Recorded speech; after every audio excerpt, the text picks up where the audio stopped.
Coucou mes loulous, aujourd'hui on va voir comment insérer une boule en polystyrène dans son modelage. Dans les tutos, sur les groupes, on en parle souvent, elles sont très appréciées et on va voir ensemble pourquoi. Premièrement, parce qu'elles vous permettent d'alléger votre modelage. En effet, s'il est trop lourd, il risquerait d'écraser votre gâteau. Deuxièmement, parce qu'elles vous feront faire des économies de pâte de modelage et ça, ce n'est pas négligeable. Pour illustrer tout ça, je vais vous donner un petit exemple. Une boule en polystyrène de 2,5 cm de diamètre à peu près pèse 0,22 g. J'ai fait la même boule mais en pâte, donc du même diamètre. Elle pèse, elle, 18 g. La différence est vraiment énorme. Mais au cas où vous tombez en rate de polystyrène, je vous ferai un petit post pour récapituler les correspondances de grammage de pâte avec les diamètres de boule. Ça peut toujours être utile, on ne sait jamais. Il existe aussi une autre alternative, à savoir la boule en papier d'alu. Pour ça, rien de compliqué, un bout de papier d'alu froissé en boule. Par contre, attention, avec cette technique, il vous faudra compter une plus grosse épaisseur de pâte pour avoir une boule bien lisse. Maintenant que tout est dit, on passe à la pratique. Alors pour ça, il va nous falloir une boule, de la pâte et de la colle. Pour avoir une jolie boule à l'arrivée, vous allez prendre les bords de votre pâte et les ramener vers l'intérieur.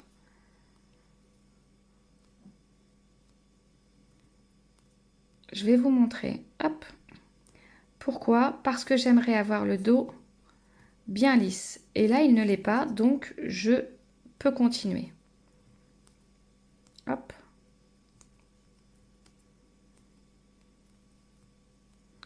Vous pouvez continuer à faire ça jusqu'à ce que ce soit aussi lisse que vous en avez envie. Une fois que vous êtes là, vous allez prendre un petit peu de colle.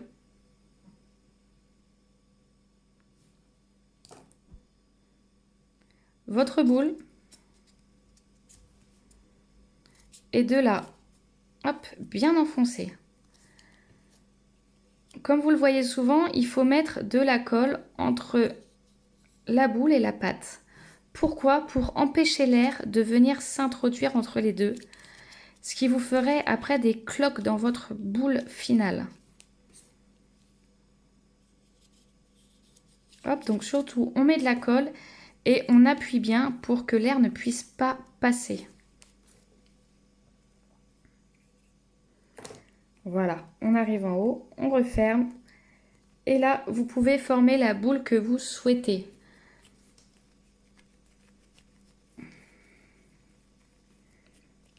Hop. On se retrouve avec notre boule, voilà. Maintenant qu'elle est faite, que vous savez comment parfaitement intégrer le polystyrène dans vos modelages, entraînez-vous, amusez-vous. Quant à nous, on se retrouve dans la prochaine vidéo pour de nouvelles astuces. Bisous!